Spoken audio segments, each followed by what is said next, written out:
Bonjour mes frères, bonjour mes sœurs, partout où vous êtes en ce moment, que Dieu vous bénisse. Je prie le Seigneur Dieu de vous ouvrir les oreilles et que le Saint-Esprit puisse vous faire comprendre la parole de Dieu. Comme je vous ai dit qu'il y a beaucoup de confusion dans ce qu'on appelle les églises et les spiritualités.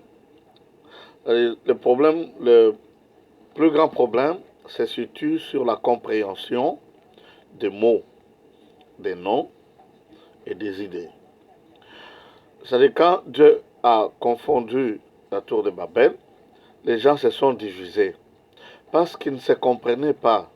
Quelqu'un peut dire manger, lui, dans sa langue, lui, il comprend qu'on dit qu'il faut frapper.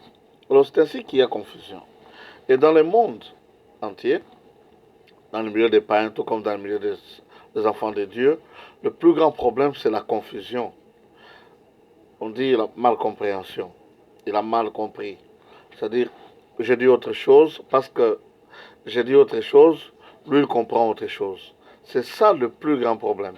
J'aimerais que nous puissions expliquer comment ça se passe et qu'est-ce qu'on peut faire pour éviter des problèmes comme ça. Parce que Dieu, lui, comme la parole de Dieu dit que vous jugez selon l'apparence, mais Dieu juge selon le cœur. Ce n'est pas l'apparence qui est un péché, mais c'est ce qui vient du fond du cœur.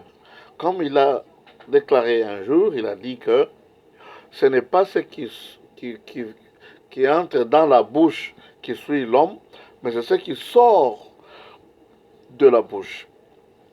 Ce qui est dans le cœur. Maintenant, avant d'aborder ce sujet, il faudrait que nous puissions comprendre le livre de Genèse chapitre 1 et le chapitre 2 en ce qui concerne la création de l'homme. Dans le chapitre 1, nous comprenons que au commencement, avant le commencement, il n'y avait que les ténèbres. Et Dieu créa la lumière en disant que la lumière soit et la lumière fut. Et nous savons que la lumière, c'est Dieu qui a séparé la lumière avec les ténèbres. Comprenez-moi très bien. Les ténèbres et la lumière ne se mélangent jamais. Il n'y a pas ce qu'on appelle le juste milieu. Ou bien c'est les ténèbres, ou bien c'est la lumière. Il faut comprendre ces choses. Alors, quand Dieu a fini de créer toutes choses, il dit, créons l'homme à notre image, selon notre ressemblance. Dieu n'est pas matériel. Dieu, il a matérialisé ses idées en créant des choses. La lune, le soleil, les arbres, et tout. Il a créé toutes ces choses-là. Mais il dit, créons l'homme à notre image, selon notre ressemblance. Et Dieu créa l'homme et la femme. Dieu les avait créés à son image, selon sa propre ressemblance. Dieu n'est pas matériel, Dieu n'est pas physique, Dieu est spirituel. Ce qu'on dit, Dieu est esprit. Alors, au chapitre 2, vous allez comprendre que l'homme a été formé avant les animaux. Parce qu'il prit de la poussière du sol, il forma l'homme. Et il mit l'esprit qu'il avait créé dans cet amas d'argile. Et l'homme devient une âme vivante. Et par après, il a formé les animaux, l'homme les a nommés.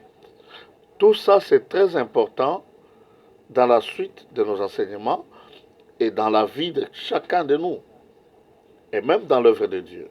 Il faudrait que nous puissions comprendre. Ce que nous appelons Dieu, il y a plusieurs, on dit qu'il y a plusieurs dieux, oui, bien sûr, il y a plusieurs dieux, mais le Créateur est le seul. On l'appelle Dieu en français, mais le mot Dieu, ça vient des Zeus, une figure là européenne qui avait dominé le monde pendant un temps. Et on appelle ça Dieu, Zeus. Mais pour nous, Dieu, le mot Dieu en français signifie notre créateur. Et chez les uns, on l'appelle Maweja, Nzambi, Vijemukuru, Zambé, Zakomba, Chakapanga, Lesa, Lesa, etc. C'est-à-dire, quand quelqu'un parle en français et il prie, il dit je t'invoque Zakomba. D'autres vont se tourner. C'est qui ça qui l'invoque lui? Parce que le problème, c'est son cœur. C'est pas ce que vous entendez. Ce que vous entendez, vous l'interprétez de votre manière. Il faut que lui vous explique. Parce que c'est lui seul qui connaît, qui sait qui est dans son cœur. Qu'est-ce qu'il pense en lui? Quand on dit le langage ou la communication, c'est-à-dire l'homme a des pensées qu'il veut communiquer aux autres. Alors il les transmet au travers de ce qu'on appelle langage. Ça peut être un langage vocal, ça peut être un langage gestuel. Maintenant, avant d'arriver là, nous savons que Dieu a créé l'homme spirituellement. L'homme est spirituel, on appelle esprit. Alors, Dieu a créé aussi beaucoup d'esprits, que d'autres appellent les anges. Parmi eux, une partie a été jetée dans les ténèbres,